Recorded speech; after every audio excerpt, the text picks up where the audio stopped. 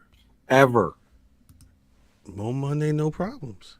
And I had the song in my head all day yesterday. Damn.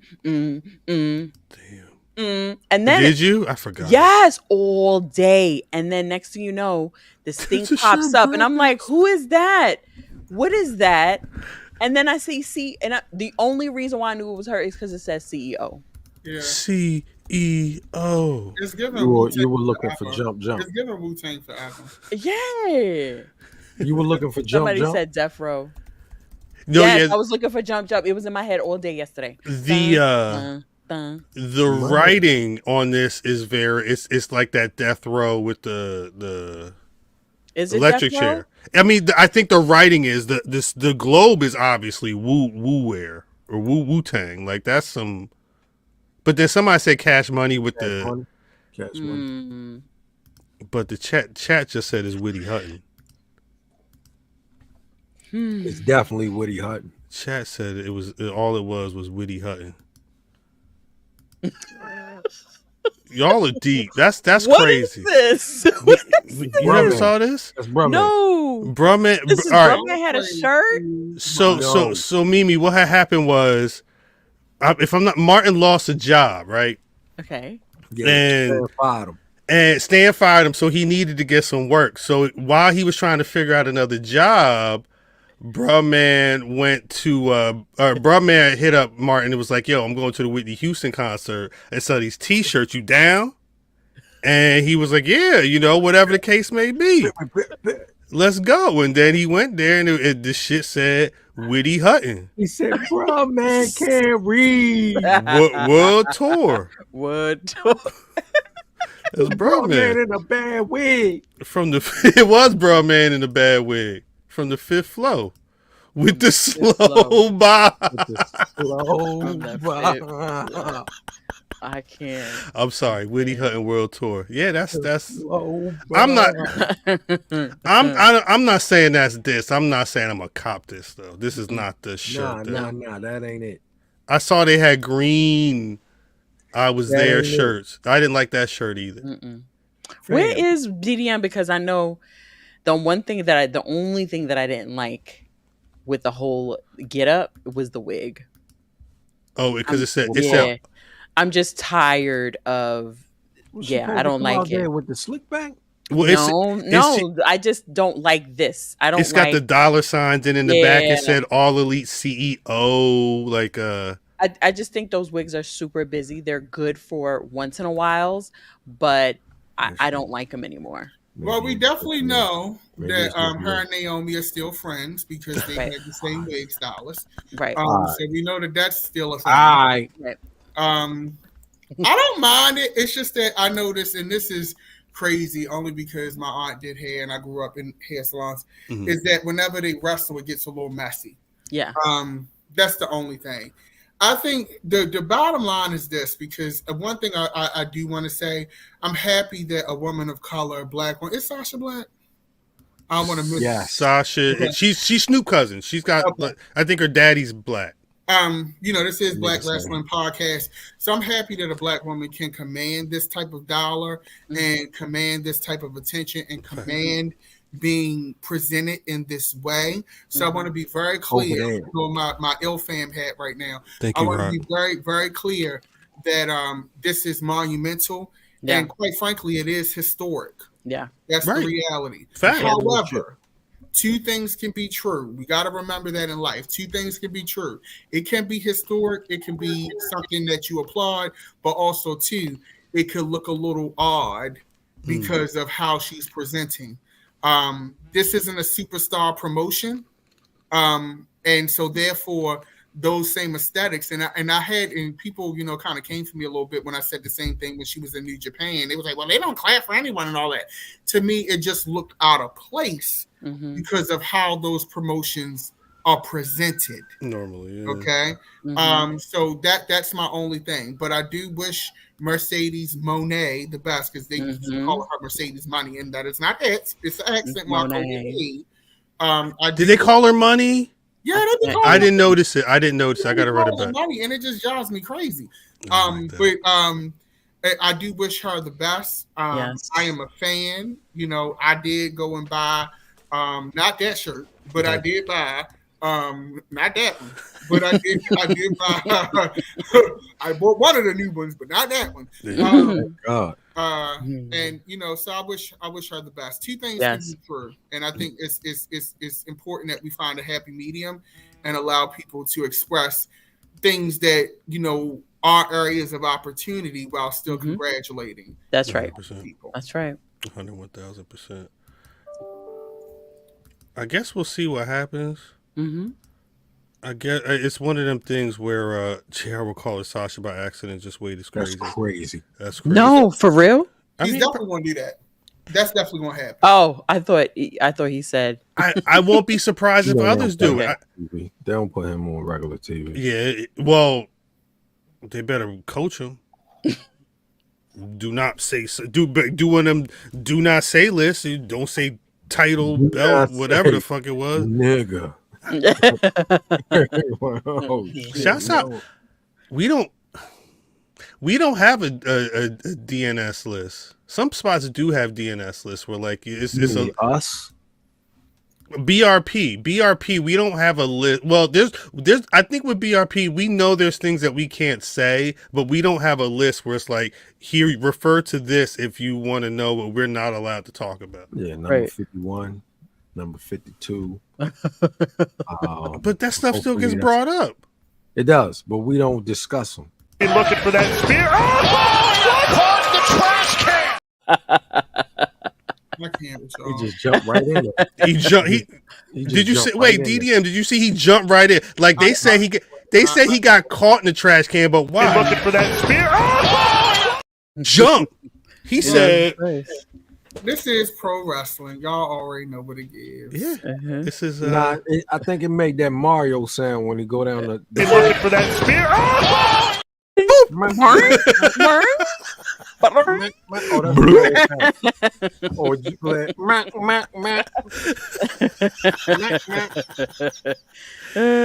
said, "Is Cracker on the BRP DNS list?" That's on the.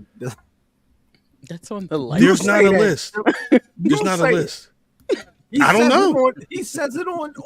Yeah, no. That's the thing. He says Cracker more than I ever. I've said Cracker more tonight than I have ever. He says it on the Bulls. It's not my He says it in the DM. My grandfather would have been saying He Cracker. says it in the DMs. He says it in the DMs all the time. He do say it in the DMs. He do say it. Anyway, no. Before Mercedes Moné went Moné. NXT probably had. I don't know why this episode of NXT was so good, and I'm not even talking about the last segment. Roxanne Perez went out there and did been doing her shit for. This turn though, because for a while. But what I'm saying, just like Trick Williams brought up John Cena, and I had to find the clip, and I'm like, God damn, that happened in October. Yeah. Roxy went out there and was like, look, I got a list of why Ava need to give me this title right now. Go back when I won the breakout back then. Matter of fact, when I went to the Walmarts today, they had the Roxanne Perez with the belt, with the... Like her? The Rock look like Kofi. All right. This is all honesty. The Roxanne Perez. There was a couple of figures there. The Roxanne Perez figure looked more like Roxanne Perez than the Triple H figure looked like Triple H in the Stone Cold Triple. Like it was something with his eyes. Like he was looking. He was looking here and there. It was Shawn Michaels' eyes. Maybe they mixed them up. Sometimes they mix up the Jimmy and Jay. They put the wrong eyes. Sometimes they put the Jay head on the Jimmy doll. Have you ever seen a figure with a completely different person and a completely different name? All the time. Not in person. Not in real life. And their picture is like literally on the box. Not in real life. I've seen them online. It's Alexa Bliss, but you got Top Dollar in the pack. Yeah, why the fuck I got Tugboat in my rock toy? What the fuck? It's Top Dollar. When Alexa Bliss get the fade. Yo, Dad, Mattel be wilding sometimes. When I saw the odds, I said, God damn, Trip, I'm over here, nigga. You know, how like y'all like heel Roxanne? I do.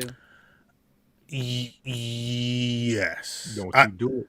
When she stomped on Shorty arm last week, I was into it. But I like that heel shit. I like Darius Carter. Yeah. Darius Prime, I'm sorry. I like a heel. I love a heel. I like believe in my heels too. Yes. So why you don't like her? Yeah, I was gonna say that. I know there's a butt somewhere. I didn't say where that. You was going. Where you was going? You asked the question. Returning to the DDM shade parade. You asked the question. Boom. Yeah. Oh, no, I think Roxanne is great. But here's my thing. I have a personal preference. So I'm willing to acknowledge my personal bias when it comes to heels and when it comes to with me, I'm willing to admit I am biased. I have to believe you. And also, too, I have to physically believe that you're a credible threat. So when I look at Roxanne, I think she's an incredible wrestler. And she does great promo work and things like that. But when I see some of these other ladies that they have in the roster, when I see a Lash Legend, when I see, Kiana James and all of these other girls, I'm like, are you really going to fuck? Are you really, you know what I'm saying? So, but that's my personal bias. So I'm willing to admit, I'm not saying that I think she does great work. It's just that this is just a physical preference that that for me, I just am. It's going to take some getting used to. I never liked Alexa Bliss's character. I never believed that she reigns. No, I don't believe her. That physicality, you understand? Right. So Right. that with me, that's the thing, and that's why I think.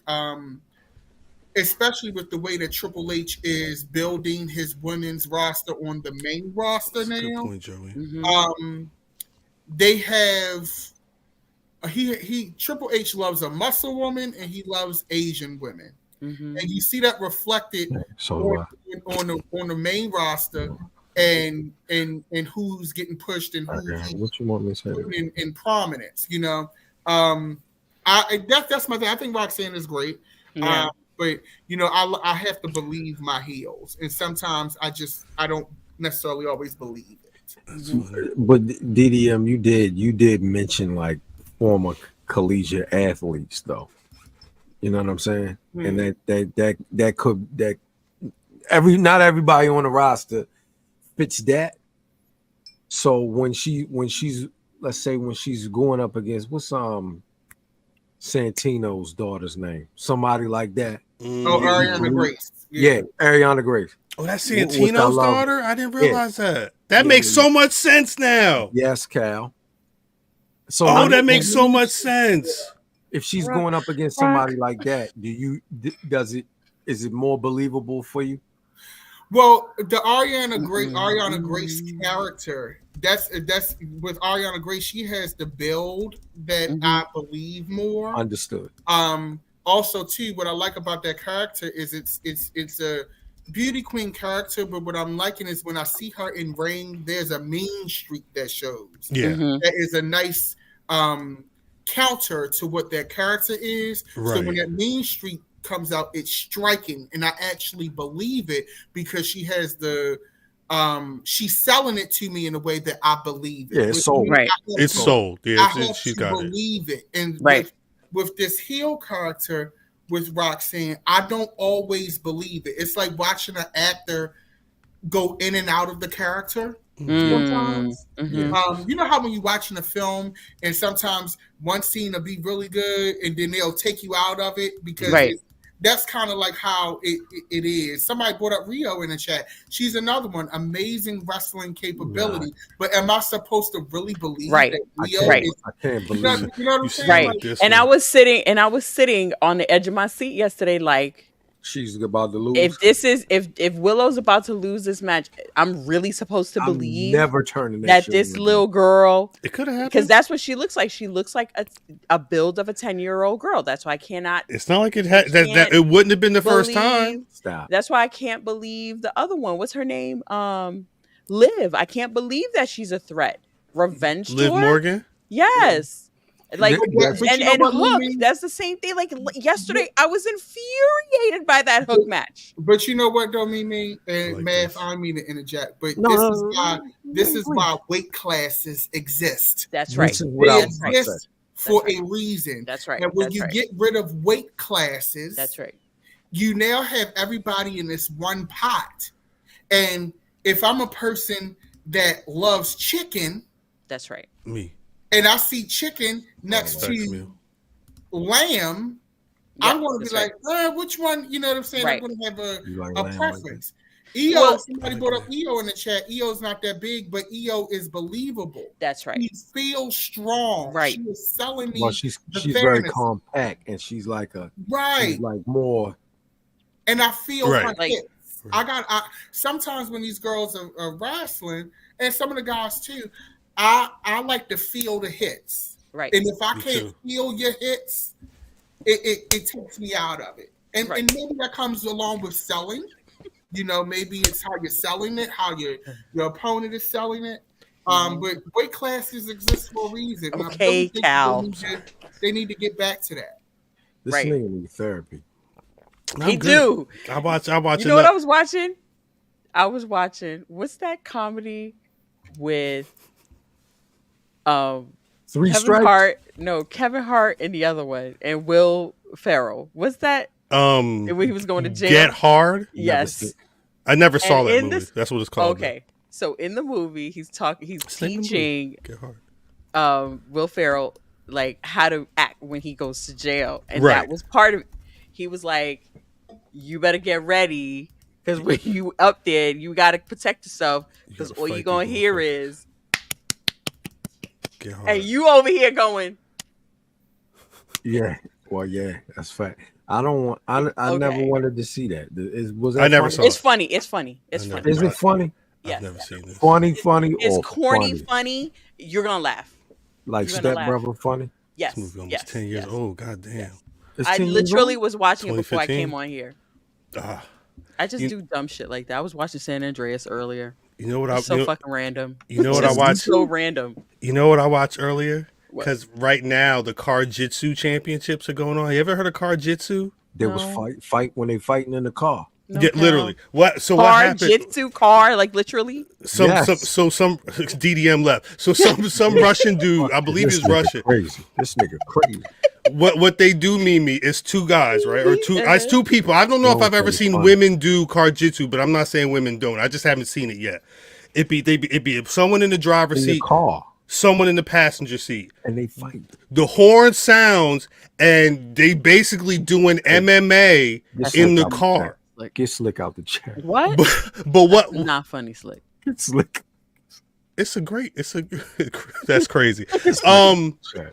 What they do, this is the video I was watching earlier, and I made a comment because the shit was crazy. The dudes, what if they don't try and like hold the person like you, because you're strapped in, so what they Okay. usually try and do is grab the seatbelt thing so you don't get strapped out, so they can then pounce and start to try and like choke you with the seatbelt and shit. This nigga got on the one and he wrapped the seatbelt around his neck. The commentator dude was like, "Oh my god, this basically looks like a crime in progress." And I'm like, "No, that's facts. That's facts." And you enjoyed it. It was so insane. It's so insane. Look at the face. I know, he look at him. The problem is the problem is at a the certain problem. point you've seen so much that you need to. I saw need my more. algorithm. My algorithm is so crazy. I've not searched it up anymore. I've seen videos where it's two motherfuckers dressed up like hockey players, but they not playing hockey. They just in there to fight. They got the whole Yamin on, helmet included, and then ding ding ding, and then they just grab.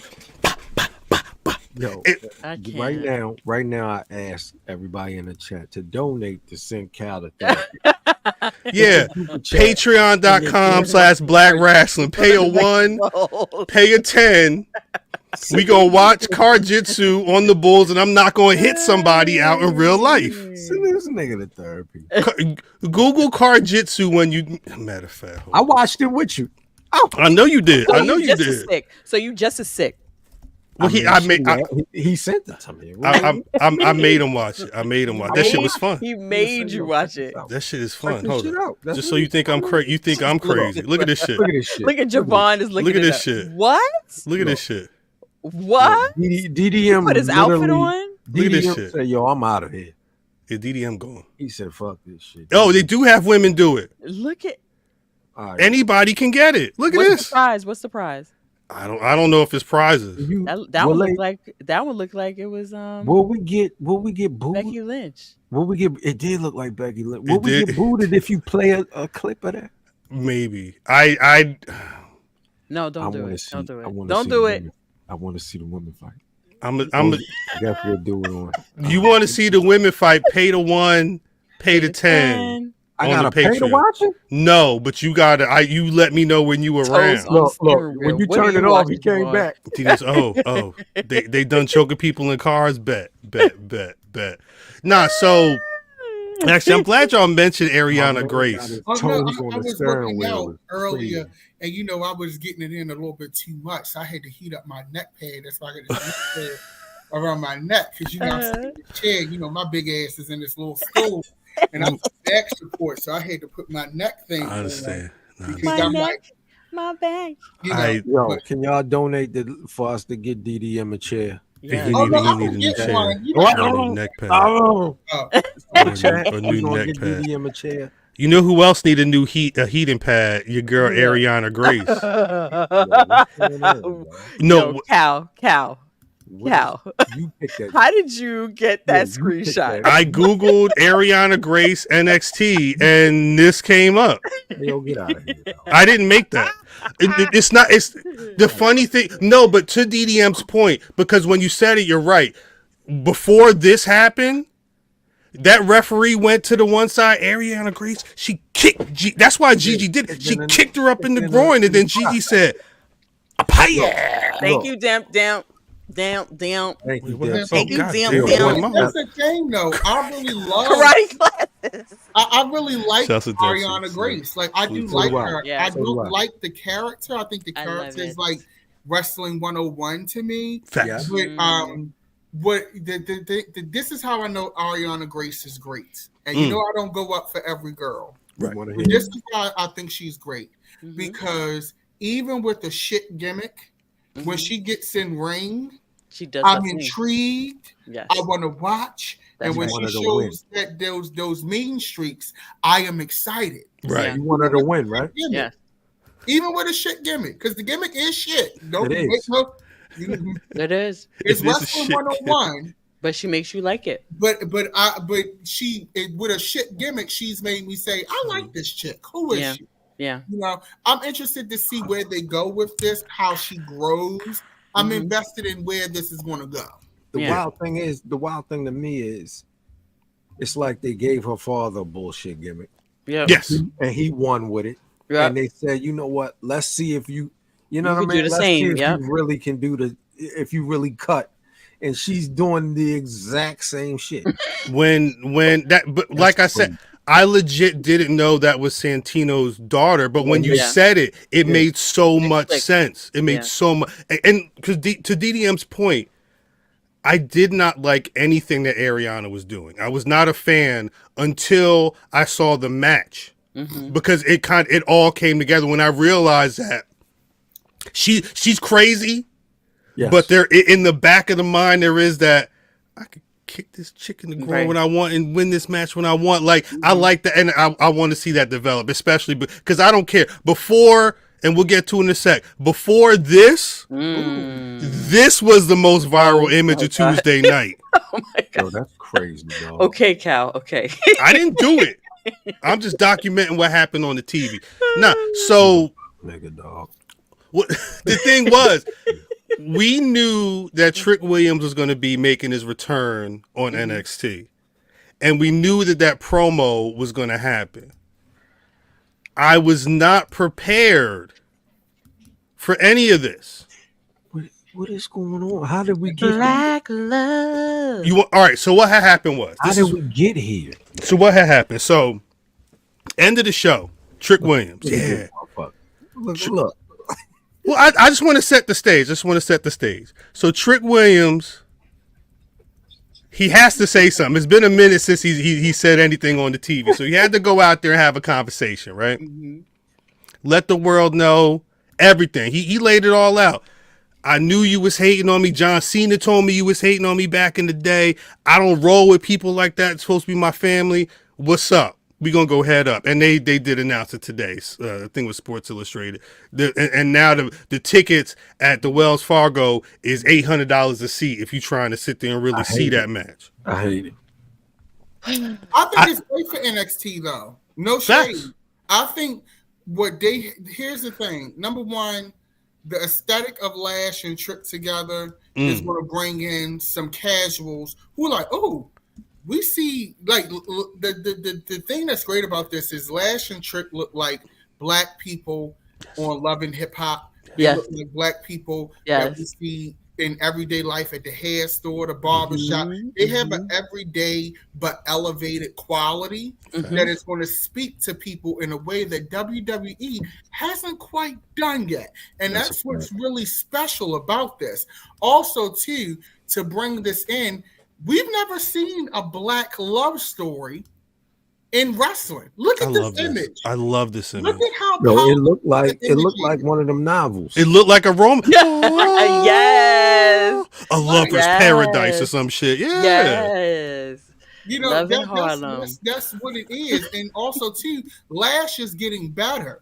Yes. So now that you have this story, you know that they're going to be main roster sooner or later at some point. That's right. You have this story, and you have these people. They have a built-in thing. We know that NXT is working with the main roster in a way that's way better now. So this can easily translate. If Stand and Deliver does great numbers, and this is a bright spot and a headlining piece, right? This, along with the Mellow and Trick thing, we on BRP, right? We have a black couple, right? The falling of a friendship between two black wrestlers who both can hold their own and bring it on mic. This is some great shit, and the fact that they are delivering it at this level is very important. You know, so I think that while us getting here was a little like, oh, I didn't see that coming. It didn't feel like strange. Yeah. Yeah. Well, I would argue that Mercedes Bianca is at Belair. the basketball game. I would argue that Bianca Belair feels like she's the girl next door too. She's doing everything. She's always felt like that girl next door. Yeah. The girl down the block that you know.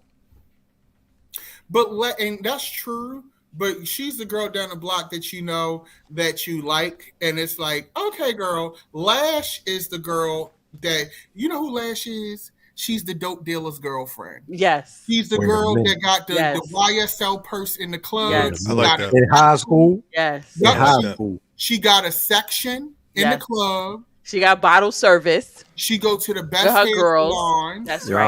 I remember her. That was Crystal. Shout out to Crystal. Why you drive a Mercedes? Wait. Me. But hold on. What? You just like we having a conversation, right? What you want me to say? You said bottle service girl. Oh yeah, yes. I know that. This nigga. Oh, her name is like why we gotta give out any name? Right, because any name. What if is watching right now? But look at him. See? Look at him. What's it? Yeah. Look confused. What's wrong with that? Okay. Anyway. All right. It's real live shit. So and also too, not to drag this, but keep going. There's just so much greatness about this. Yeah. They both have qualities in their physical presentation. Yes. That will bring in young black viewers in a way that maybe because Bianca is while she is great, she is still very much a aesthetic and a feel of wrestling. Yeah. Lash and Trick, while they are wrestlers, they don't feel like wrestling in their presentation. If I had saw this and did not know that it was wrestling, I would have thought that, this could be a movie on Tubi, BET, Love and Hip Hop. You was gonna watch it? I was gonna watch it. I'm watching it. Mimi watching it. Watch it. So I'll watch anything. It's a lot that can be worked with them. I mean, his song is over. I'm surprised they haven't gotten a cease and desist from Hustle and Flow yet. Yes, for real. Oh, they probably did something. They ain't no way. They said, hey, wait, who am I sending this to? Who am I sending this to? You should Black. You know what I did? I almost pulled out that Sasha. Do I still have that Sasha Banks image? I may have that Sasha Banks image. Anyway, I do want to say this. It felt like a swerve because I was not happy when when Trick Williams all his conversation is Carmelo Hayes. This what Shawn Michaels do a lot. Carmelo Hayes, I want to wrestle at the WrestleMania, blah blah blah blah, and then Metaphor. I'm like, the fuck is Metaphor? I don't want to see Noam Dar. Who cares? I don't. Cut that up.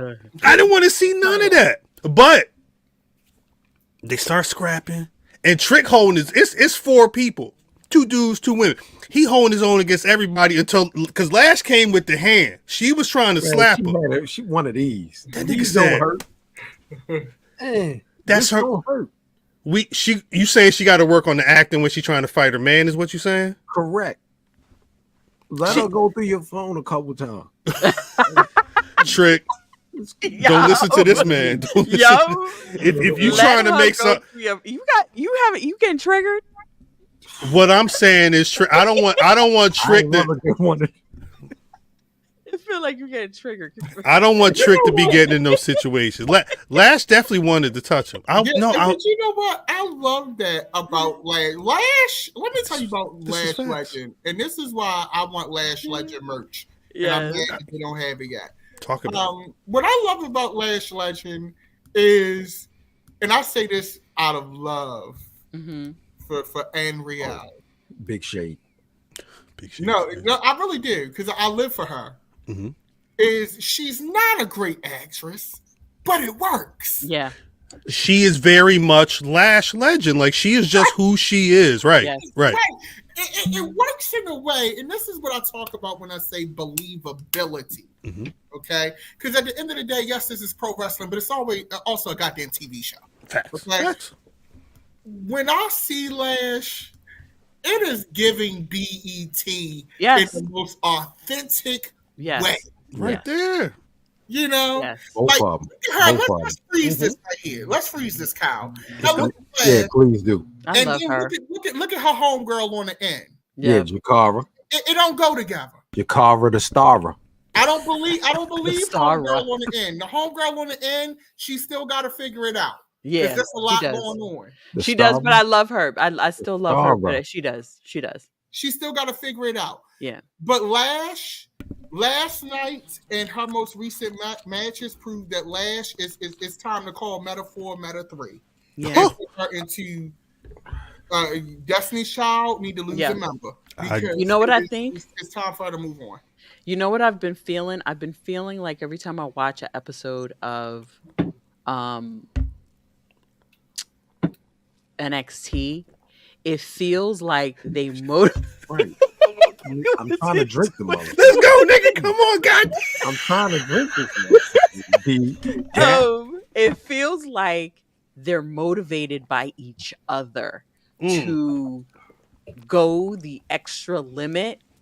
And what's happening is we're getting, I don't know what it is that we're getting, but it feels like. Good point, Sandor. Good point. It just feels like I can't explain it. I'll be honest. I can't explain it. It feels like Lash, from where Lash was, from that NXT to this NXT, she's a completely different person. I felt like she was getting there before. She found a character. She found her character, and it's like it just gets better and better every week, and it's with every single talent. But you know what it is though, because I don't mean to cut you off, but when we spoke to Lash, however many months ago, and because the conversation was Thanksgiving. It was around Thanksgiving. Thank you. Matter of fact, we were talking about what she was cooking for Thanksgiving. The conversation was, well, what's it like rocking with Metaphor? And her whole thing was because they would do Halloweens, they was dressing up as a Scooby-Doo character. Like, they were doing so much fun stuff. And she was like, we just get in a group chat, have a conversation, and just do it. So I think the key was, and you see that with a lot of people, whether it's you got to get your reps in, you got to, sit with a shitty character before you got to learn whatever you're good at in pro wrestling, you got to take some time to really hone that craft. And I think her being with these other 3 people as a part of Metaphor, whatever she's going to turn into, she's learning so much in this time she's been with them. And you can, when you get to this is drama. Yeah. This is the CW. baby. Yes. And I'm here for it. And you're so right, drama. Cal. I do think her being a metaphor definitely helped round out the dimensions of who Lash Legend is. Because I remember when I first saw her on screen and she like lashing out with Lash Legend and we saw that promo. Mm-hmm. And I immediately thought that she was going to be something because the presence. Presence is a big thing. Yes. And you can coach to wrestling skills. You can coach to fashion. Mm-hmm. You cannot coach to presence. That's presence has to be natural built internally, mm-hmm. and it has to come from within. Right. Okay? Everything else we can fix, but I can't make you confident and I can't make you. That's right. Confident. That's right. Even when they put her against that other girl, she always looked better, regardless that she was kind of like losing to her.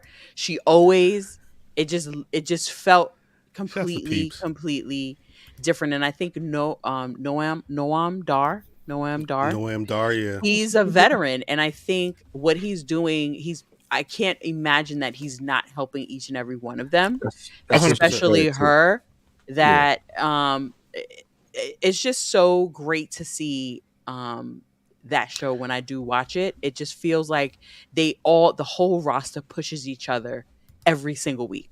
They leave everything out there every single week. If I'm Jakara, the Starver, take note.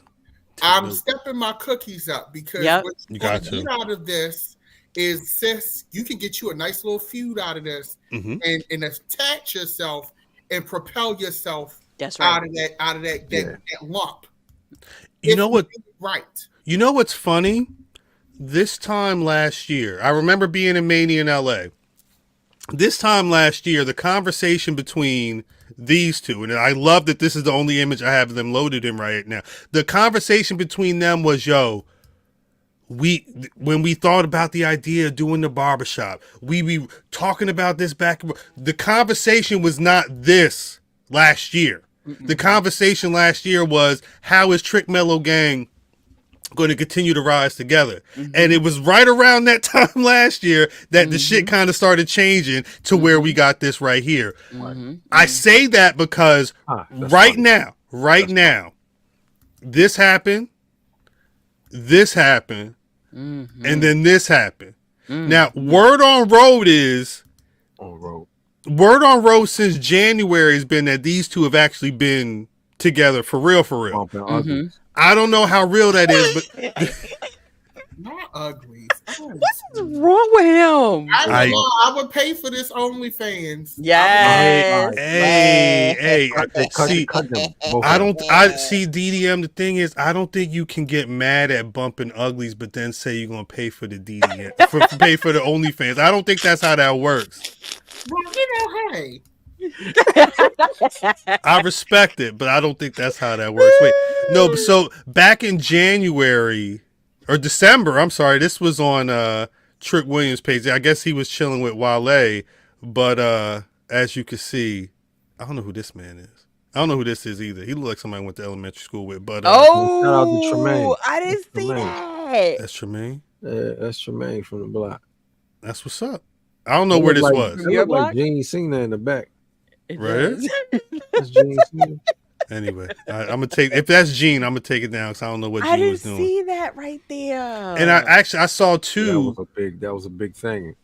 Well, that's when it started. If you Google, I Googled Trick Williams Lash Legend, and that was one of like the second or third links, but that was from back a couple months ago. So some reports are saying this feels like they confirmed it. Whatever the case may be, my whole point was, just like last year, they was friends that are now enemies. You got this right now. Yeah. By the time this turns into a reality and it's not just some random shit that happens at the NXT, Jakara, the Starver, and Lash Legend, they're gonna have it because Lash is gonna be out. Yeah, they gotta get to that. They're gonna build to that. Lash main roster. Jakara gotta get to her Starver. She got to get to her Starver. She got to figure out where her Lash Legend is, honestly, because Lash has got it. She's got it figured out, and she's ready. Give me something, I got it. This class is getting ready to be out.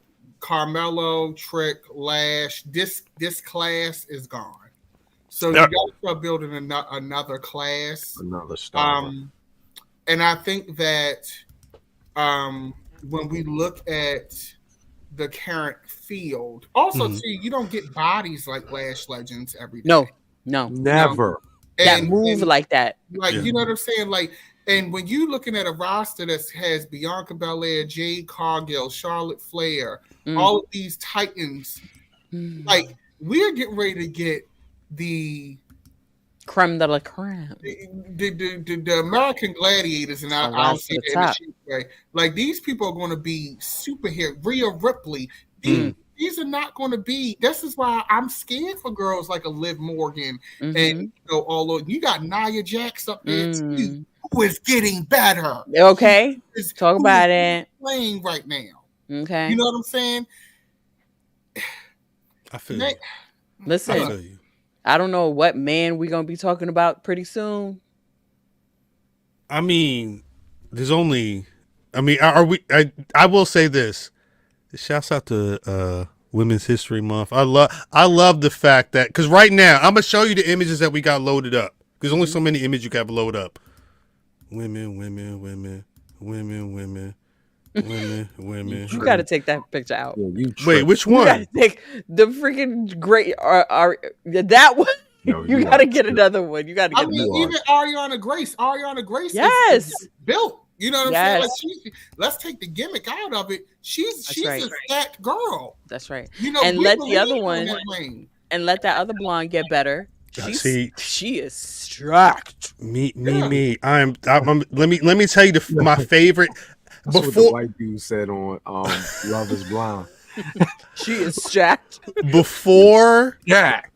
No, for real, because there was one image that was the best image from last week. Before this, it was this. Oh, she's stacked too. That whole I wasn't talking about her. Oh, when you said the blonde, she did this, and then she hit the Yamin, and then she jumped off. That was funny. That shit was dope. But I believed it. I believe her. That is the thing. This new group of girls, I believe them. That's right. I don't believe Alexa Bliss. I don't believe Liv Morgan. No, I know they are nice ladies, but I don't believe them. That's right. Soul there too. Soul back too. Soul Ruka. Soul's back. Jada. Jersey. Jada. Soul Ruka. Black people. Yeah. Shout out to the blacks. Shouts out to black people. Jada said, "It's gonna be rough out here." And the thing is, when we look at everything that's going on, and I may catch flack with this, right? But that's right. That's right. So it's two parts. I'm wondering. I hope that, because sometimes you can have a monkey wrench and a wrinkle that'll derail somebody's momentum. And I don't think this will be the case with him, but I am concerned with I know they can write him in a different place, but I am concerned because Trick got over very organically and very unexpectedly. Yep. You can't manufacture how Trick got over. Nope. Right. With Carmelo, I'm not saying it was manufactured, but it was like, he's the one with the most wrestling experience. He's the one that's, pretty. It's in the system. You know what I'm saying? You can't. A Trick Williams is a wrinkle. And what NXT has done, no shade, and I know I'm going to catch out for this. Shade. But that Trick and Melo match, I wouldn't have been mad. I know the masses wouldn't get it, but that's a WrestleMania level match with what they got. Well, isn't Stand and Deliver like their WrestleMania? It is their WrestleMania, but I say this, and I know, Cal, you going to roast me. No, I'm not going to roast. I just got questions. I always got questions. Keep going. My thing is, the reason why I say that is because the bill that has been done for this story is what we should have been getting for WrestleMania for some of these other stories. The bills, he wanted to go off. The builds for some of these WrestleMania matches Talk about it. All right, let's talk. Talk about it. Yeah, let me remove some Take of that these. off. Take that off. Let's talk about it. Let me get Ariana Chad Grace. Gable should have won that gauntlet match. Oh boy, here you go. No, I love it. No, talk about it. Won Talk about that's the story. Even when he lost, I felt it. I was invested. I love Sami Zayn to death, but his time was last year. Thank you. He has not done enough. You hear this, peeps? He has not done enough for me to be invested in him going against Gunther. Even though Chad, And I don't believe it. I don't believe it. Whereas though Chad, number one, Chad and Sammy gave us a banger. Yes. Okay. That's the first thing. Look I stayed up. Right. When Chad lost, I legit felt some kind of way. I did. I was mad. And it made me not, you know what? I never thought I would do. It made me look at Sammy a certain kind of way. Yeah, I don't like that Sammy shit. I don't like that at all. No, nobody likes the Sammy. And they played it up throughout the whole fucking match. I don't like they that. played it up, and I was just like, why are they mentioning like just certain things? I don't like this. What are we doing here? And I was just like, this man is about to win, and I legitimately thought Chad Gable was going to win. You know what's funny? I knew it in my soul. I said he was going to win. You know what I just realized? Last year, yes, and this is what kills me. Last year, everybody was so hyped for Sammy to be in the WrestleManias with Roman Reigns, to the point where, was it Elimination Chamber where they had that match? Yeah. And because it was in Canada. Oh my God, Sami Zayn, blah, blah, blah, blah, to the point where they had to beat the Usos to win them tag titles and do nothing. I'm sorry, Peeps. Me and Peeps had a whole conversation about this in the DM the other day. But for nothing. I wonder, is this one of them situations just like Charlotte and Rhea having to happen last year because it wasn't able to happen in front of people? Do you think because Sami Zayn wasn't able to do whatever they feel like, or because, do you think they're doing this just to make Sami Zayn feel good? For what? I don't know. I don't know why this is a match. I don't want this. For what? Like, I don't want this. He's done nothing monumentous for this to be warranted. He's done nothing for me to even think that because what? Huh? See, I don't know what his story is. And this is my problem. Talk about it, because I'm gonna go crazy. Because you and Mimi acting the same. Go ahead. My bad, Dad. This shit is. Go ahead, Dad. Just like that hook match last night. My thing is, this is my problem, and this is why I'm starting to get annoyed with the Gunther reign, even though I love him. Yeah, because they have not done a satisfactory job of building credible somebody else. That's right. Who I believe can really beat him. So the reason why I was so invested in Chad Gable was, even if I think that Chad Gable is going to lose, at least I'm like, oh man, you know what I'm saying? Like, from a story perspective, it gives me more satisfaction. And also too, if Chad was to lose at WrestleMania, which if they had went that way, he probably was, I'll leave, because Chad is going to give a banger and Gunther is capable of giving a banger. That would have been a fight to the finish, and with Chad losing, I would have been more invested. That's how you take a loss. That's how a person is built, through losing. Chad would be built through losing. Facts. That's a Triple H shit. Now I'm like, Chad better get something. I'm leaving here with something. Why couldn't it have been the WrestleMania match? When I see Chad in the ring now, Alpha Academy isn't a comic relief act, and now I'm thinking, you know what they're missing with Chad Gable? This is something that they did very well with Kurt Angle. Kurt Angle was a comic relief act, but he was a serious threat and contender. That's right. And that is the piece that they are not doing with Chad Gable that they should be doing.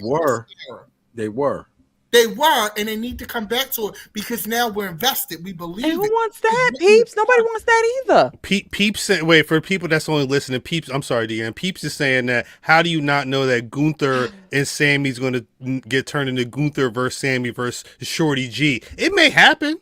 I don't think it is. It may happen. I think Sammy's gonna get booted somehow. But not wanted. Out the match entirely? Yeah, he gonna end up getting hurt or some shit like that. That's weak. I was once I saw the news about Brock Lesnar back on something, I figured he was gonna be fighting Gunther. Here you go. Brock's back like that? That's what I was looking forward to. Brock's back like that? I don't even like Brock Lesnar. I don't know. He really heating up that shit. I'm sorry, y'all. No. It's all good. Don't be sorry. I was just glad to hear the microwave. Y'all in the living room with me. We doing this. But wait, hold up. So we've been talking a lot. Extra shrimp? Was that We've been talking a lot about this, but you know what pissed me off? What pissed you off? This. Oh, I saw you was mad. What is this? All right, so And you called it. Math. So they don't know what they're doing with their tag team division, right? So instead of doing anything in terms of like making an actual tag team title match, they're gonna have 6 tag teams have a ladder match. Oh, it's an AEW You match. give me a seizure. They're going to be doing qualifiers for the other 5 teams. It's only 5 other teams. It's an AEW match. Who's the other teams? New Day? What is it? An 8-pack? New Day, Imperium, a pick pack, Creed Brothers, This is Profits, LWO or somebody. I'm sorry, Pretty Ugly. I don't know. One of them teams. But you know what, Kyle? This is one of those matches where, and it's such a juxtaposition to what we were just talking about. That word. I like that word. That's a good You know, word. I'm educated, Baltimore City Public Schools. Yeah. But you know, the juxtaposition is that with Chad go both Gable, ways because that nigga under you. right? God damn, Mimi. She said that nigga under you. He failed all his classes. He got D's and F's. I think with Chad and Gunther, it was more story. I think with this match, you don't need a big story because the level of talent that I think will be in this match, it's a ladder match for these belts. That's fine. This is where you showcase wrestling.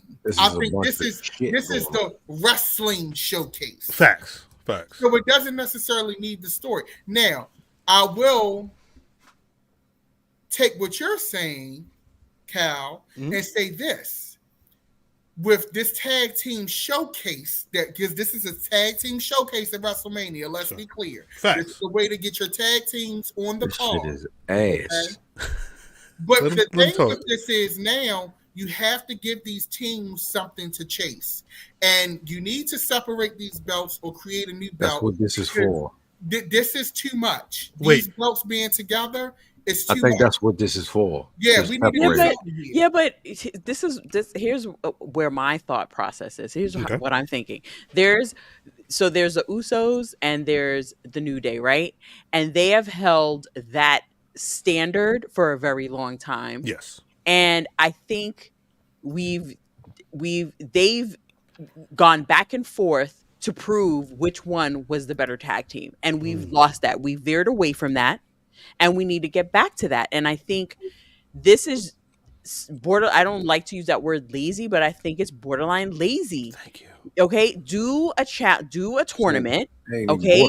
And then have them fight to the guild. We know how these matches are going to go. They're going to go great. They're going to kill each other because they want to prove that they are number one. Don't put no makeshift tag teams together, because we saw what happened at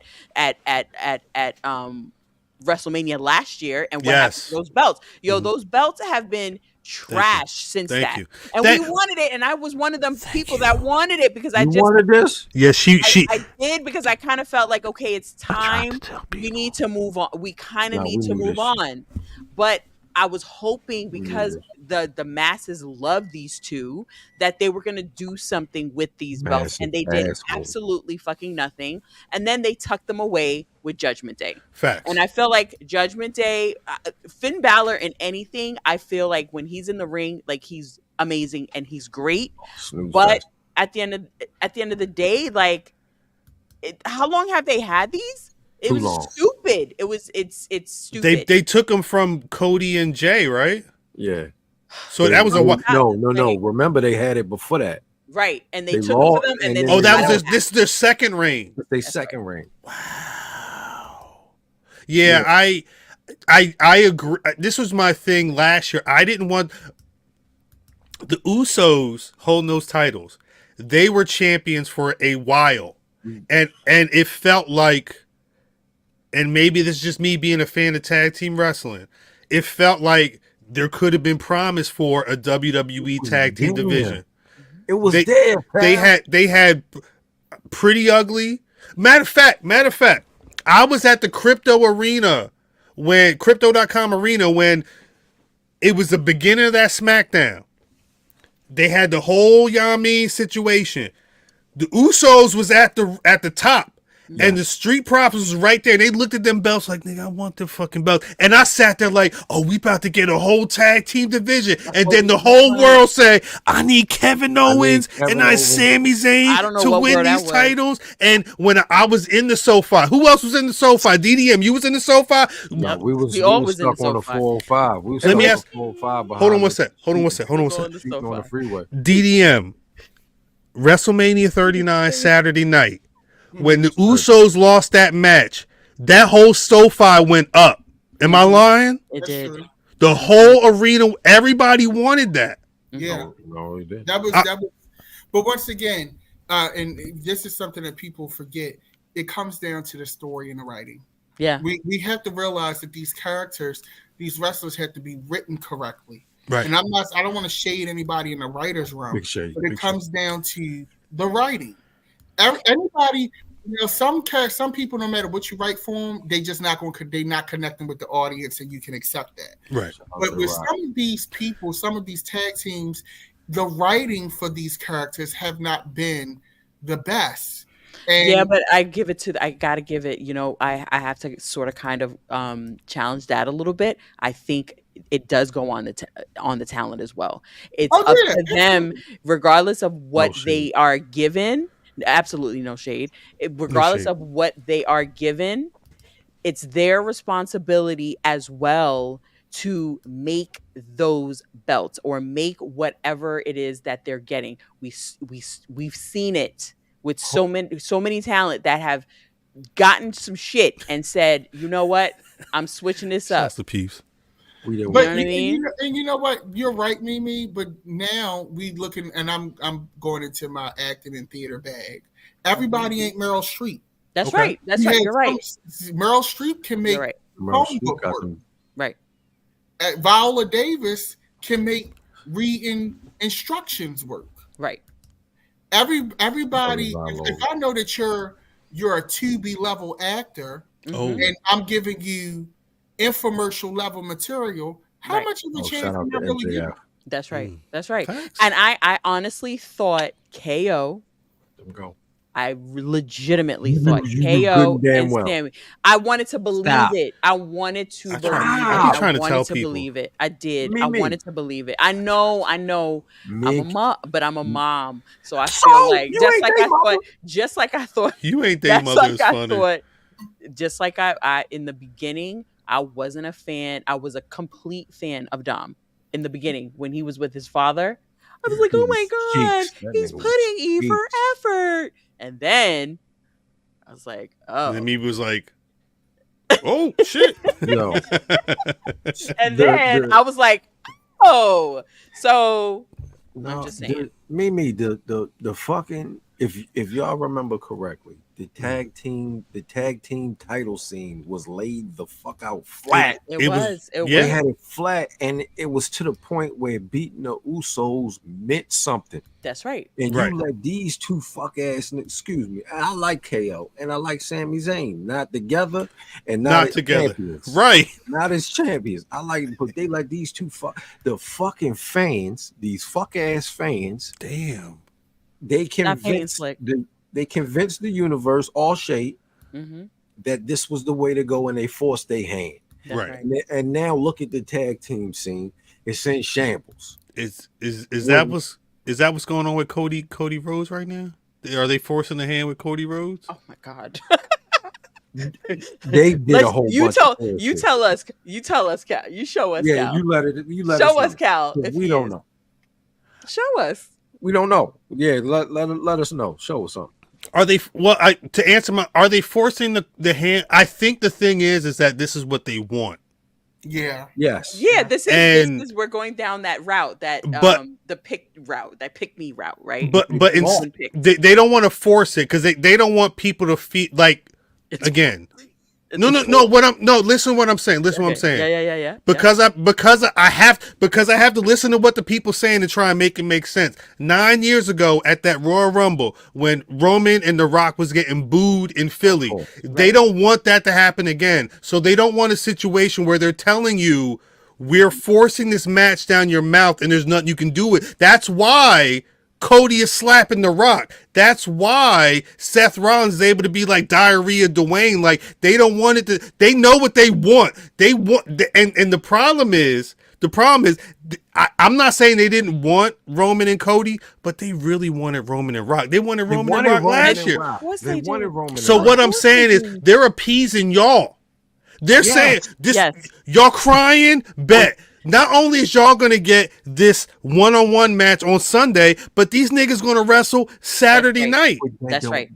But the thing, that doesn't mean that they're right.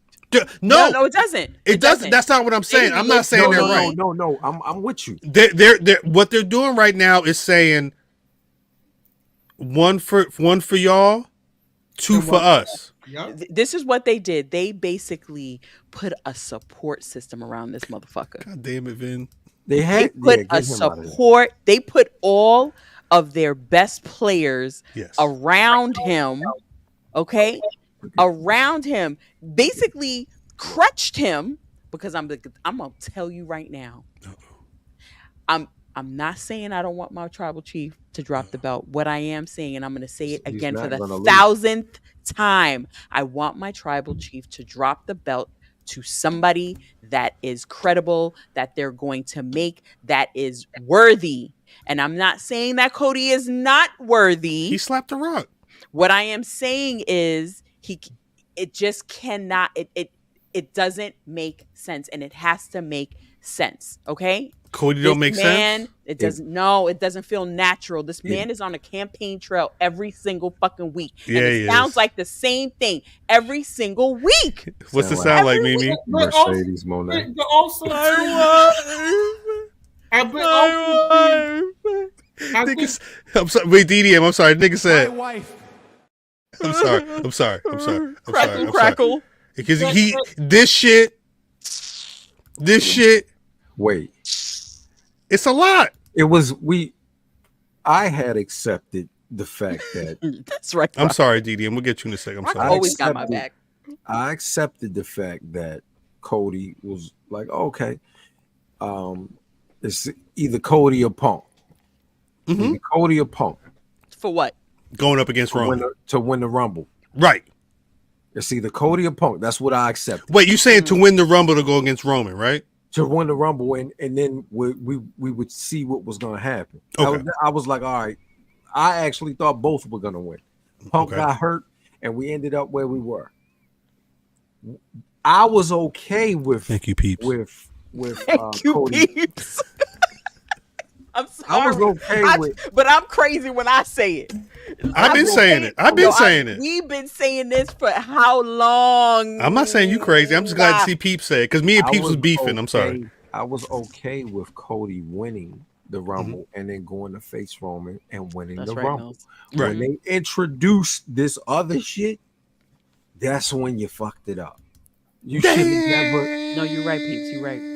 Keep them. You should have kept the Rock away if you wasn't gonna give us what we wanted. What we actually wanted was to see the Rock. This is what you want. This is what you want. This is what you want. That's what we. It's not fair though. Like the thing is, who else is going to defeat Roman? Talk about it. What we got? It's Cody. Listen, we've got a Bobby Lashley that owes him a lick back from way back when. Okay, we have a Seth Rollins that definitely owes him a lick back. He already beat him. Okay, Seth Rollins. No, he really didn't beat Seth Rollins. Out. That's a loss. No, he choked him out. When? Back in the day. He choked him out. No, he did not. Roman did choke him out. Didn't that match end in a DQ? Because he choked him out. I gotta go back. I gotta go back and listen to that. Who else? Dare I say it? Drew McIntyre. No way. No way. Those people are credible people to win against the tribal chief. Gunther? I think that it's not. Cody is not credible. I think that. I don't like to say that, so I take that back. Here she goes. I think he's not credible. He's not credible. It's not believable to me. That's what I was saying. He's not believable. It's not believable. He was beating his ass. I'm sorry. If we get over this, they've done a lot of storytelling with him. At the end of the day, this story has drug out as far as the bloodline story for so long that it has tied up that belt. And the thing is, Cody doesn't have to have a long reign. That's the thing. He's not. He's transitional. He's gonna win the. He's gonna win the belt and hold it for a month or two, and lose it right back to Raw. I think that it's one of those things where if I had Paul Heyman in my corner and a wrestling dynasty in my corner, I would be unstoppable too. We forget that they made Roman Reigns work. Roman wasn't always in this position. He wasn't always your tribal chief. The tribal chief was Roman's, right? Not them. I mean, that's great, but still, if he was that great, he would have sold it by himself. Look at that face! I'm just saying. DDM said that's great. Mimi said. Yeah, I mean that's nice, but Paul Heyman was still a part of that. That's right, and nobody's saying. I'm not saying that Paul. I'm not discrediting Paul either. Ain't say no shade either. He did. He meant all that. What I am saying is they made it work together regardless. But that's all him. That character is all him. Regardless if the stories is not all him, that character is all him. And that's who he is. Is all Cody. That's nice. That's him. The thing is, Roman had time to extend out and make that character grow on the masses. That's right. Make them follow. Cody has to have that same amount of time if you're going to be fair about it. And that's what I'm saying. It's not enough time. It's only been 2 years. It's been 2 years. To hold the belt, Mimi. He don't have the belt. That's the thing. You guys keep saying no, but you're not saying. Yeah, that's funny. I'm not saying that I want him to hold the belt. That's not what I'm saying. Thank you. I'm saying that it just doesn't make sense that he just got here 2 years ago. He went for it last year before a year. Okay, came in at 30 after being broke up and won at 30, and then turned up and won again. Won again 2 years in a row to go back and do the same thing again. Like, it feels, that's not natural. But it doesn't feel organic. It's my point. Is he going to win? Wait, no. I think they're going to give that title to Cody. Okay, but what I'm saying is it doesn't feel natural. It doesn't feel natural. So what happens if he loses? Oh my God. It doesn't matter. I don't care that Roman Reigns loses the title. No, I'm talking about what happens if Cody loses. He needs to lose. He does need to lose. He needs to lose. You feel about Cody if he loses again? I'm fine with it. He's a loser. That's right. He's telling it for me, and I need him. I need him to turn me, and he almost did with that reign with him and Jey Uso, because I felt like he came on that damn scrum drunk or high, whatever the hell it was. They was drunk. I loved it because it felt like he was relaxed. Allegedly. He was being himself. He was being jovial. Nice. He was nice. And then he came back out with that damn suit and that damn fucking bleach job. And he was just. I like him in the suit. Broke up maybe. I would like him in the suit too. I would like him in the suit too if he was more relaxed. We're talking about a clash of wrestling character ideology here. Okay. And the thing is, because 2 weeks ago, where we was bringing this up about The Rock, Talk about it. people were saying, "Oh, well, that's just The Rock. He's Talk like about it. He can do old promo style. He can do," and I was one of those people that said it. But now we're saying Cody, he didn't feel natural For me. You know, This is that's my thought. That's but my wait, thought. what's more natural for Cody than My wife. That's all he was doing. Yeah, you like his wife. He pointing at the screen, he's crying, he's slapping niggas like what The promos are the same every single week. It's the same connotation. It's the same thing. There's nothing different about any of it. But wait, that was my question. Cause I mean back when he was in AEW. My wife. There was a situation because this came up Friday. We were talking about this the other day in the BRP group chat. We got to fix, and I've been drinking a little wine. At some point, we got to figure out a group chat with DDM in it because at some point, I'm not included. But that's a non-recording conversation. So You must have T-Mobile internet. What had happened at AEW? JC Penney's. JC Penney internet is crazy. He's throwing a straight at you now. Top of the line, buddy. JC Penney's. In AEW early, it was maybe like a year in AEW. What Corey saying? Shut up, Corey. Cody Rhodes said, "Hey, if I lose this match, I'm not fighting for that title ever again." He's not saying that now. And then he lost the match. What I'm saying is on Friday, that's what they did. Diarrhea Dwayne said, "Hey, he's gonna win it." He said, "Hey, if you win the tag match, you got it. You good to go. If you lose that shit, it's bloodline rules and that's it. We on your ass and that's it. So it's I say this to say though, if Dusty Rhodes' son loses that match, he's going to lose on Sunday. I will not be surprised. He already showed me he was in AEW like 2 years, not fighting for that world title at all because he didn't want to get strapped down. That's why. That's funny. That's a fact. He's gonna win a title at some point. I don't know if it's the Roman title. So Rock, shout out to Rock. Peace out. Rock. Shout out to my Rocky. Rock was 1,000,000,000% right.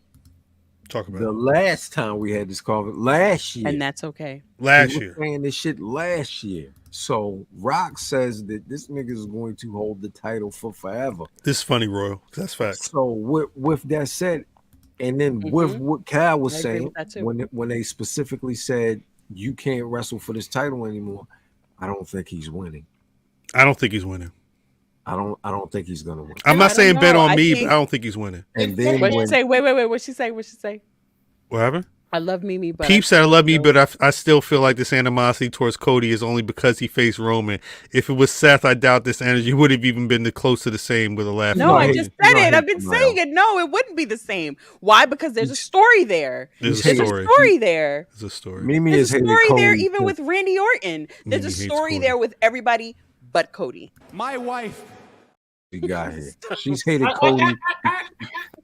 Here's the thing. If any of those other people win, it's like, oh, Randy won about. Right. Oh, right. Such one about. True. Oh, they won about. Okay. Everybody have a good night. Go home. See ya. See you tomorrow. But the thing is, with Mother Rhodes, is he's a good promo. He's good in ring, and once again, the thing is, somebody need to take this belt off Roman because I'm tired. Okay, I'm tired. Okay, and the thing is, was good in ring. The story can continue without him having a belt. The reason why I'm tired is because at this point, Roman and the Bloodline don't need a belt to be important. That's right. That's right. So now you're tying up this belt where you have all of this top of the card talent who has nothing to fight for, and the other title is looked at as a constellation prize. So we need to get rid of. They don't need a belt. The Bloodline story will sell itself. Okay, True. But this belt has now become a damn chain, a ball and chain for the rest of the card. Wow. And we have to move on from this. They done split the belt. They joined the belt together, created a new belt that the fans refuse to acknowledge as an equal to Roman's belt. They refuse. You can't say the company didn't try, but the fans refuse to acknowledge Seth's belt as an equal belt.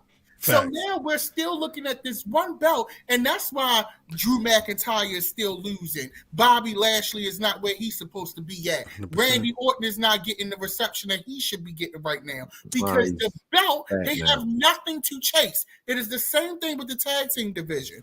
They need things to chase. The era of long reigns needs to come to a close. I do want my spear.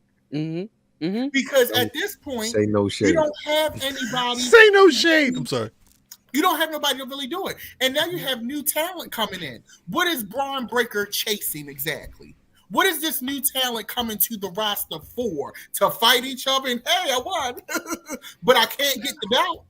Logan Paul is tying up the United States Championship. He's going to keep that belt for a little bit because of the sponsorship and the odds he brings to the product. So now that leaves you with one other belt, Gunther's. Oh, my bad. He's had it for going on 2 years. There's nothing for the rest of the roster to chase, and it's becoming boring on the mid and upper card. You're right. Belts off of people. You're right. You're right. But here's the thing. You say shut up, B. Take it to someone else. You're right. You're absolutely right. But I think also the problem is, here's what I've been kind of thinking about this, right? Because of course I'm legitimately biased when it comes to Roman Reigns. However, I do point out his shortcomings. His sneakers. And the way he dressed. And the way he dressed. Okay. And his, I've been a loyal fan since Sucker and Succotash to now. Okay, I've been a loyal fan from then to now. I respect. So what I'm saying is, this goes back to the conversation that we had about being bigger than something, or being in a room and sticking out like a sore thumb. When you think about how that Universal title initially came down, they had somebody big have it, which was Brock, but for some reason the belt it felt like it meant something, but it was almost like it was tainted. It was tainted from when they introduced it, when Seth got hurt, or was it the other one got hurt? What's that boy's name?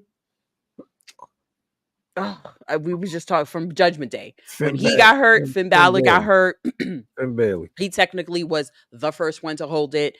And that belt just felt, it just didn't feel like anything. So now Roman had it, and he really elevated the belt. And so it almost felt like, for almost a long time, coupled with the storyline and him feeling like him with the belt is up here, it felt like it was unattainable by everybody. However, in the Thunderdome, I felt like every match that he had with somebody, that match felt like he was about to lose it. It felt like he was about to lose it. Okay? So now we're here, right? We've got this 3-year going on 4-year storyline. He still has the belt. And for me, I feel like it's time for him to drop it. But because it's been this long and it's been so good, you can't just drop it to just anybody. And right now, it feels like nobody, if you put them next to Roman Reigns, like right now, I feel like it doesn't really make sense. It doesn't make sense to me. And I feel like whoever takes that belt, that person's going to be a transitional champion, because they're not going to have the same run as Roman. Oh, absolutely not. But I just feel like maybe if it's not too close, if it's not close, or the cigar, it has to be. It just has to. It's not going to be apples to apples, but it's got to be like McIntosh to Granny Smith. Something. It has to be something. And right now, I just feel like Cody is not that guy. He's just not. So who takes the belt? If Cody doesn't win, and this is a far take, I know it's not going to be like what people want. Here we go, big shade. If Cody doesn't win the belt, I think everybody at the top of the card on the main roster should not get the belt at this point, because they've all had to go and it's stale now. Whoever takes that belt, if Cody don't get it, it needs to be somebody new. It needs to be somebody fresh. It needs to be a new face. Who he never faced. Carmelo Hayes or Braun Breaker. All right, cut. Braun Breaker. Hell, Mike. You just looking for somebody to fail? See, wait, no, wait, wait. When I say Carmelo Hayes, I mean Carmelo Hayes takes the title. Yes, and loses right after. No. It don't matter. No, I understand what you're saying. 4 years ago, Roman Reigns was on the podcast saying, look, what I'm doing right now is getting to the top. I've said this so many times. He getting to the top of that mountain. And the idea is I'm going to sit at this motherfucker, and the next person to knock me off, that's the next motherfucker. I'm out. So it's got to be somebody that's one of those ones. I don't care if they hold that title for 2 weeks, 2 months, 2 years. And that's what I'm saying. The name has got to be a name. name. We get caught up in these the reign got to be this, it got to be that. I'm sorry, but I'm ready for something a little bit shocking, something a little bit provocative. Omos? To these reigns. Oh hell no! I Where the hell has he been? I believe it's gonna be somebody that's like I always said it's gonna be out of the blue, like Obafemi. I love him, but no. I mean, he looks like he could. He look like talking about the Universal title we're talking about right now. We talking about Roman Reigns. Whatever Roman Reigns is holding right now. Who would make sense? Mimi, the question is, who's the out of the box pick to become the undisputed WWE Universal Champion? Are we putting this on wax? Trick Williams. This on wax. I would like to see it. We are recording right now, so yes, this is on wax. That don't mean it's we are unless you say something that is offensive or crazy, we're not editing this out. So this is on wax. Braun Burgundy. Braun Breaker. He's believable. He's big enough and believable. Trick Williams or Carmelo Hayes. This WrestleMania. I still say it's gonna be Jey Uso. I like Jey Uso. That is the 360. I'm not mad at that. That's a great answer. I've always wanted it. I'm not mad at that. Mm-hmm. It would literally be 4 years, right? Yep. Because he was the first one. He was the first victim. The first victim. Matt was so upset. I was so pissed off. Shouts out to Brian H. Waters. We had a conversation about Roman Reigns at that first pandemic year, that December 2020, and WWE. Somebody got so pissed because we was flowing in that conversation, and when I was talking about that time where was it Kevin Owens? I think it was Kevin Owens. I don't remember. Roman was beef with Kevin Owens. They had a tag match on SmackDown, right? Mm-hmm. They beat them in that match. And Roman said, hey, nigga, get up on that top rope and you going to jump on this motherfucker and keep doing that shit. And he did that shit and Roman said, what? Now I'm going to fuck you up. It was abuse. I'm going to fuck you up. It felt like a whooping. Mimi, guess what? You don't know my life. He was so upset. It was so real, but this is what I'm saying. This is why this makes sense at a certain point. That whole run, as somebody who was a fan of the both of these two, when I found out that they were going to go have it was supposed to be a temporary story against each other. Yes, I did not want it. You like it too much. I very much care about relationships. Right. Like I value relationships. There are things that I work at. If I have discourse with even if I'm coming into a new job and my boss is a bitch, I make it my own. Like I make it a goal to turn the whole relationship around. And so when I saw that these two who are best friends in real life, cousins, like all of this, were going against it, I was like, what? Man, cuz. Yeah, facts. I just think Facts. like, and this is I like that, Corey. This is speaking to a bigger issue. Okay. And I'm looking at it from a business perspective, and also let me not say a business perspective, but I'm looking at it from a pure creative and talent perspective. The roster is very robust. Yes. With people who you have a lot of potential stars, you have a lot of current stars, you have future Hall of Famers, and you have all of these. This is where I'm getting annoyed because we're with all of this roster, we're not getting storylines that are commensurate with the talent that exists in this current iteration of WWE. Facts. This WrestleMania should feel like a fight for the ages. And instead, and I'm going because it's WrestleMania, instead we're getting Rhea Ripley versus Becky Lynch. We're getting this ladder match. We're getting Gunther versus Sami Zayn. We're getting, Bianca Belair doesn't even have a match. Where is that match? They have 3 weeks to develop whatever storyline they're going to do for her. That's it. It's only 4 SmackDowns left. Tomorrow, the week after that, and then the SmackDown before WrestleMania. Something better happen tomorrow. So they would have to kick her story off tomorrow. Tomorrow is the deadline. Tomorrow's the one. You can't push it no further. This card for it to be WrestleMania 40 is disappointing. Damn. And it is because they have not, the writing team has not written strong. It's like they don't know how to write for anything other than a title. I think they're confused. I'll be honest. I feel like when I watched Raw and when I watched SmackDown, especially SmackDown, it feels super confusing. I don't know what I'm supposed to be focusing on. Right now, to your point, Mimi, right now, Saturday night has one match.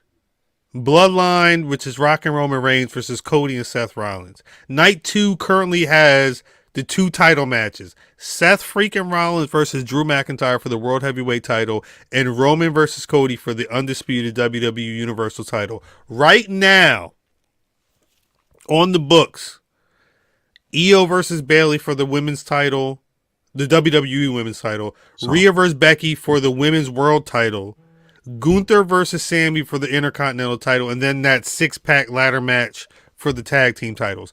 The US title. There's the women's tag.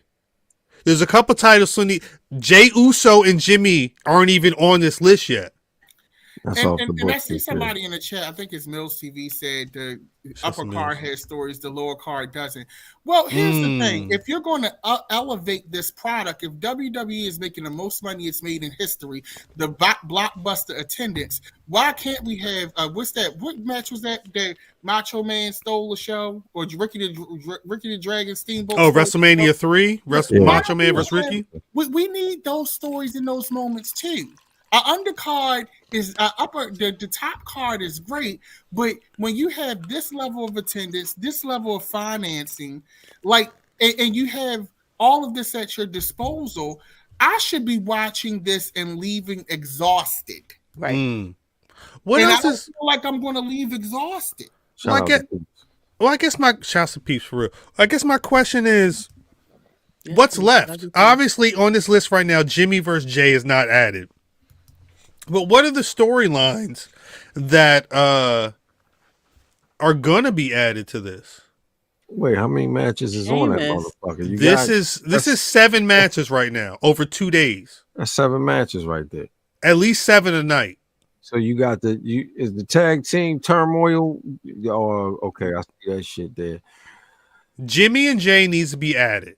Bianca, the Blacks versus the Bianca and Naomi versus it may be Bianca and Naomi versus Kabuki Warriors. I think that's what the match is going to be. The Blacks versus the Kabuki Warriors. Tiffany Stratton's definitely got a match that night, right? Yes. No, not yet. Well, no, I'm saying it's going to be Tiffy time at WrestleMania. This is what I'm saying. Like, I feel like, but I don't know. But why should it? Yeah, there's no story. So why does it have to be? The story. Yeah, LA Knight, AJ Styles. Trust me, AJ Styles. I'm not in my logic brain right now. I'm in my biggest people that the people that they're highlighting right now. Tiffy's one of them people. Tiffy and Bianca. They can highlight her, but I don't think You don't think Tiffany Stratton's having a match at Mania 40? I don't. It's not that I don't think that she's going to have one. If she doesn't have one, that's okay. I'd be shocked. Really? Yes. And Rock, I'm not saying. Yeah. You're saying I'm conflating a great match with a great story. No, I believe that you can have two. We can have both of them happening. Okay, a great wrestling match. If I want to do that, I'll watch AEW and New Japan. Respect. I don't watch WWE just for the match. I watch WWE for storyline, investment, spectacle, and wrestling. Mm-hmm. All of those pieces. That's why they're the number one company in the world. Supposedly, you have to be able to deliver at a certain level. And this is in Philadelphia. I don't know where a lot of y'all are from, but I'm from Baltimore City, right down the street from Philadelphia. Talk about it. This is a slobber knocker, slugfest, knock-out city. If y'all never been to Philly, you're going to find out when you come to Mania, them crowds don't play. Facts. Well, if they're not coming the way that they need to come, these crowds going to let you know. Wait a second. I just realized something. What? When the Eagles got knocked out, wasn't they turning cars upside down? No, they went ham. Yeah, Philly went ham for that shit. What if Cody loses? They went ham when they won. They definitely went ham when they lost. Yeah, he's losing. What if Cody loses? But wait, it's gonna go crazy. But I shouts to Twan, shouts to the 609. He mentioned the Orton versus Logan Paul. That's definitely a match that's happening. Orty. Yeah, shout out to Orty and that's definitely a match. I'm trying to Logan Paul. What are the something tell me over the next couple weeks? Well, that 6-pack gonna have so many people in it. It's probably gonna be some Andre the Giant and Moolah Battle Royals or whatever. Math. We've been doing this 7 years. 7. Long. We've been doing the podcast 7 years. Your cousin sent me gold gloves a while before that. So we've been talking wrestling for a minute. About 10 years. For about 10 years on Mothers, on some real shit. Yeah, what I'm saying is every WrestleMania, the thing has been, if you on that roster, we're going to try. It seems like they're going to try to find a way for you. You're going to get on this card. Regardless, that card going to be something. It's going to be tight, and then it's going to be like, bet. We're going to have a 6-pack challenge. We're going to have a battle royal for this. We're going to have a battle royal and a kickoff. Like, everybody's going to be on this show. Everybody may not have a spot. At this point, the amount of money that we've been paying for these tickets, they better come with. I need that list to be filled. Fuck up. I need Bobby Lashley to do something. Talk to him, DDM. Talk to him. I need them to look at installments. Okay. You have to pay Klarna, bitch. And I gotta get there. The Uber's gonna be dumb. Klarna. The Uber's gonna be stupid. Uber, Lyft, all that shit. The weed prices, the cheesesteak. I gotta bring animals from home. Like you understand what it's like, the sacrifice. This should be a problem. I gotta pay $60 to go buy shit from the superstore. And if you want to see, and if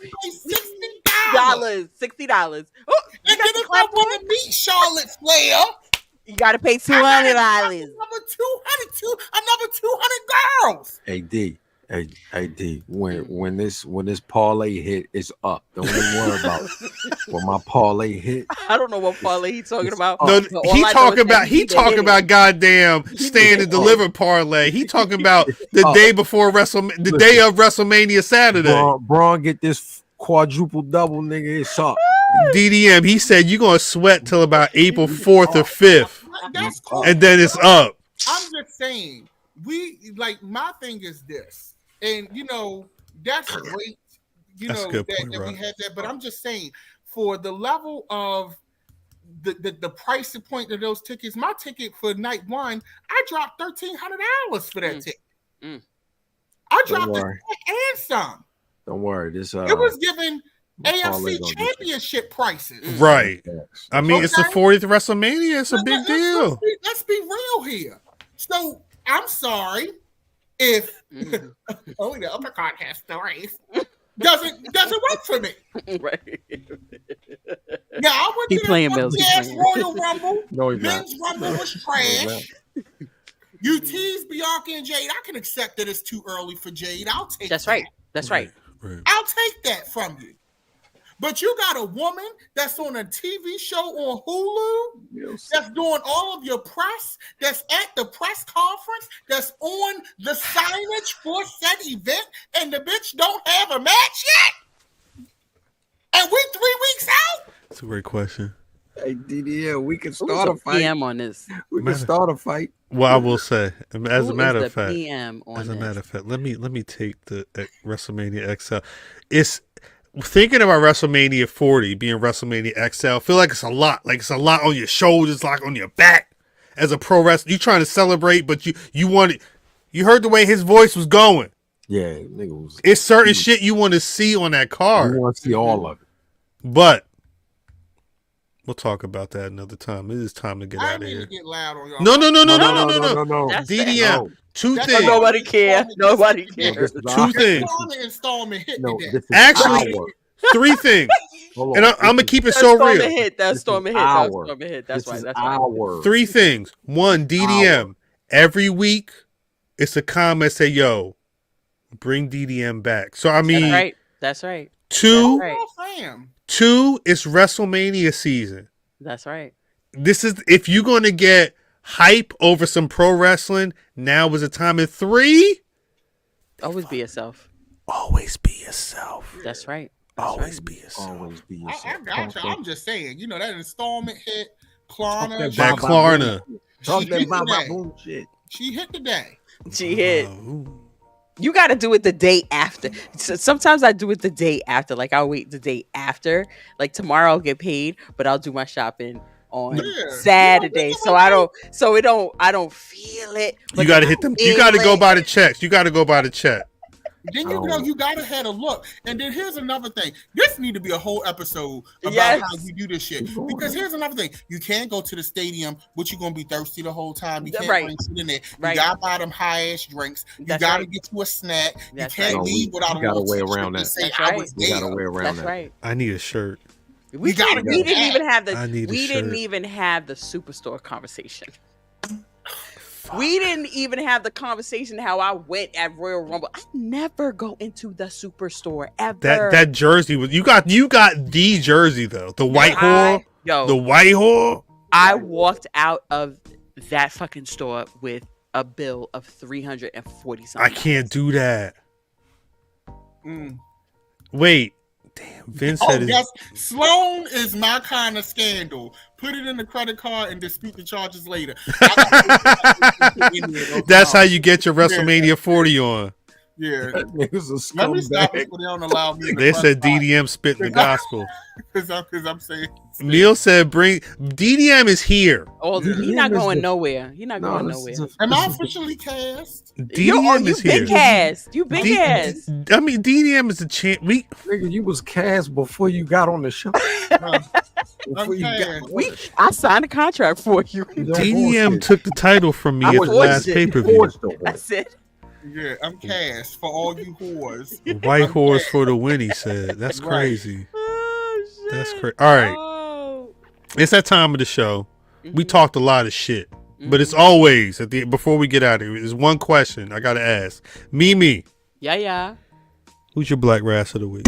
My black fault. rascal of the week is a Mercedes Moné Of course. because I am hoping and I am 110% behind her, and I want her to win, and I want her to help elevate that women's division.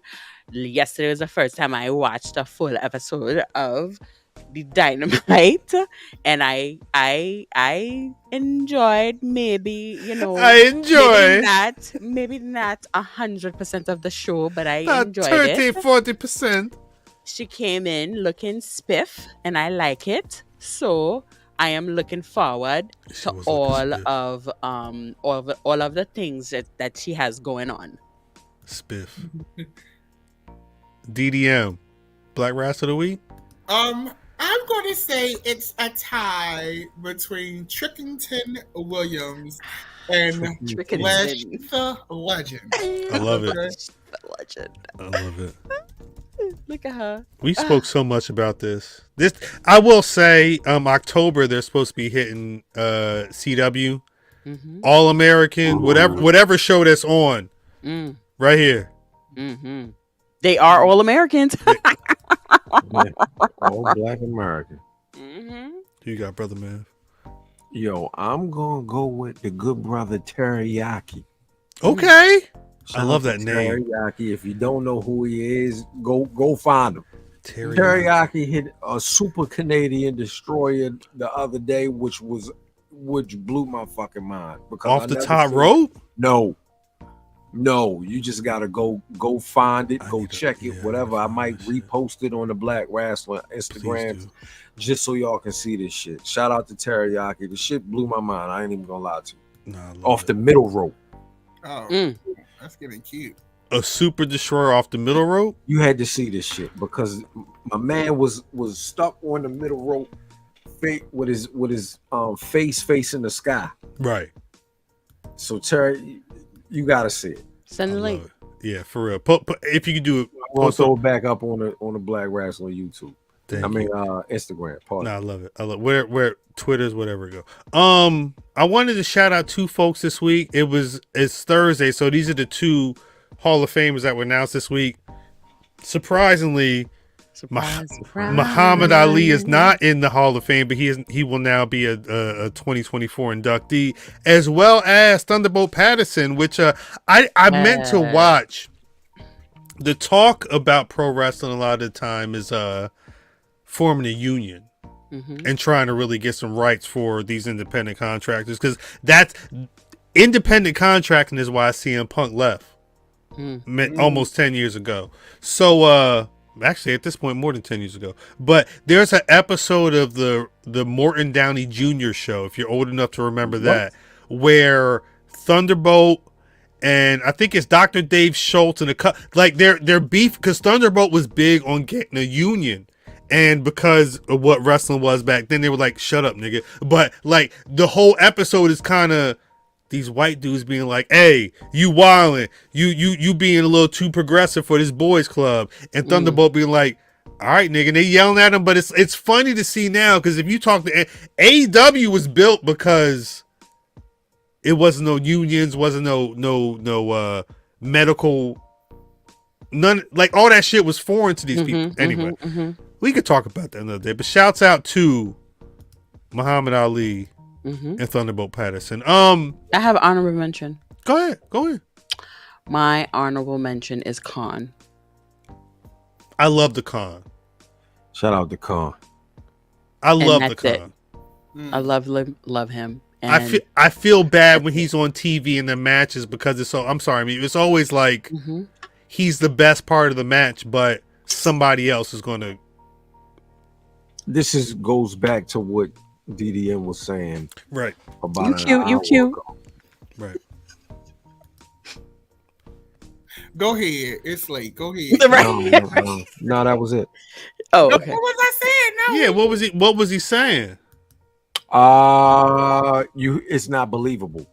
So at all. When I sit down and watch everybody pin Khan, I don't believe this shit. Right. A 10-year-old. I said this 2+ years ago when I watched Adam Cole get his ass whipped for 10 minutes against Khan, and then he hits a sunset, whatever the fuck you call it, and beats him. I don't like it. Shouts to Peeps. Peeps says she's her own Black Wrestler of the Week because she's wrestling with me in the DMs talking about Sammy and shit. It was facts. Nah, we was going back and forth before the buckle, but pure bullshit. The problem was Peeps caught me at a time where I ain't had nothing going on. Do it right. So that hour or two, we was going back and forth, and yeah, I want to say this. I love Black wrestlers. I'm not just rooting for the Black wrestlers, but if it's a Black wrestler that's got a position where they need to be going higher, Willow Nightingale, whatever the case may be, Willow Nightingale need that TBS championship. That's my honorary Black Wrestler of the Week. Mm-hmm. But we'll see what happens. WWE to me. Talk about it. 1000%. One of them need to understand that pounce, understand that power, understand her charisma. Anyway. Mimi, before we get out of here, where can the people find you on them social medias? Right here. Where? Right here. Up there. Right there. King Warmth, DDM, Champ. Where can people find you? At Camper Dan Midas. That's it. Yeah. He said. We tapped out. We spent tonight. I feel like I birthed a baby. Lavender Dan and peacocks. Don't follow me, nigga, but I do have this to say. Let's go. Motherfucking Brian Keith is going up against Kylie Watson. Mm-hmm. I don't like him. On Collision, and he losing.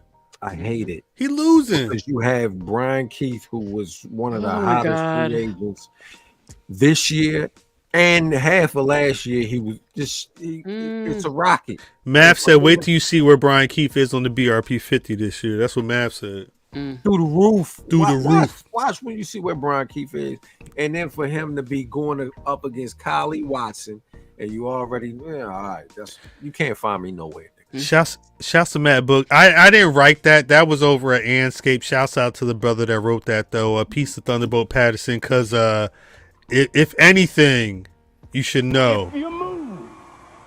What are you talking about there? Shouts to y'all in the chat. BlackRasslin.com is the website. Thank y'all for rocking with the Black Rasslin Podcast for real. I'm at Cal on Twitter, at Black Rasslin on Twitter, Facebook, and Instagram. Again, BlackRasslin.com is the website. As always, you can find the Black Rasslin Podcast on Spotify, Apple Podcasts, wherever you get your podcasts. Just hit that Google. We should be there. Make sure if you want more of this content, go to patreon.com/Black Rasslin. Pay that $1, pay the $10, or pay the $11. Thank you. And you get content like this, but we got all types of copyright in there. I watched Could Have Been House 2. I watched a bunch of shit in one episode. What happened? You watched that shit? Could Have Been House? Yeah. Yes. On the let me check the Patreon. We've watched 2 episodes of Could Have Been House as well as it Could Have Been Records. Ask Joe Dixon. Joe Dixon know what we've been watching. We watching everything. Shouts to him and Ken Lou. Peace to fam. Catch y'all next week. 5 mics of podcast excellence. You already know the vibe. Shouts out to Trick and Lash for real for making it official on TV. Love y'all for that. Look, they look so happy. Good nails to be fighting. Them nails, that ring. He's smiling. That C, you see that C got cut on the side of his head? Yeah, he got that fresh cut. I'm gonna get white nails this week. Wait, yeah, she got that square tip, and you know I'm not a fan. I'm not a fan of the square tips either. Mimi getting the white nails for Mania. I'm getting the white. No, I'm getting the white nails for this week. I'm trying to figure out what I'm gonna do for Mania, but she needs to cough in those nails. Yeah. If you listen to Lash, the coffin cough in them. Coffin too long. No, but the coffin just brings it in a little bit. You can bring it in a little bit. Yeah, just coffin. Everybody can't do a nasty stiletto. Wait, what's no, that's stiletto. Wait. You can't take it. Wait. Yeah. So what DDM has right now is stiletto. It's stiletto. I have almond. Stilettos. That's what? Almonds. Because it looked like the shape of an almond. It looks like the shape of an almond. So the coffins are the ones they actually have a shape of a coffin. Yeah, like they come in at the end and they're square at the tip, but it's cute. It's cute. Mm-hmm. It's like in between the almond and a square. Rhea usually do like an almond. She do like an almond stiletto hybrid. Yes. We're 7 years. Always do a stiletto. We're 7 years into the Black Rasslin Podcast. This may have been the first nail conversation we've had. And you know what? I'm not mad at it. Because at the end of the day, we're here to inform. At a certain point, especially if you're a man, because I know there's a lot of men that listen to this, you're going to hear your girl talking about coffins and stilettos and all this. Almonds? Almondy. You're gonna know what she's talking about, but guess what? You're not gonna be ready for the price. Look, we can't do that. I can't help you on that. You know how much this set was? Like 125. 125. You close. It was 140. Hey yo. These are cat eyes. I have only 2 cat eyes I have. And the rest are chrome, and that was 115. YouTube.com/Black Rasslin. If you want Mimi and DDM to do a nail show, these bitches is hit us in the comments. These the numbsy gumsy. Hit the likes. Yeah, these are numby gumbies ones. Yeah, for real. These ain't even reimagined. This is what it was from birth. Just straight out mothers. I'm laughing at the comments because Cody said that's 2 video games, DDM. We out. New Jack, please take us out. Like me or not, I didn't come up here to be liked. I came